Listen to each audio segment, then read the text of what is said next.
ہم بچوں کو یہ تو بتا رہے ہیں کہ تم پہ یہ جینز بڑی اچھی لگتی ہے، لیکن ہم یہ نہیں بتا رہے کہ جب تم CSS کا ایگزام دو گے نا تو فیل بھی ہو جاؤ گے، جب تمہیں طلاق ہو جائے گی تو کیا کرنا ہے، جب تمہارے بچے کو کینسر ہو جائے گا تو کیا کرنا ہے۔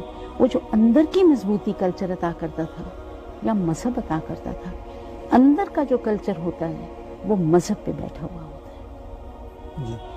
جب اندر مذہب کم ہونے لگتا ہے تو جو درخت کا سیپ ہے نا جی، وہ پتلا ہو جاتا ہے، وہ مدد نہیں کرتا درخت کی۔ درخت کے بڑے رنگ برنگے پھل ہوتے ہیں، رنگ برنگے پودے پتے لاتے ہیں، لیکن اس میں وہ مضبوطی نہیں رہ جاتی۔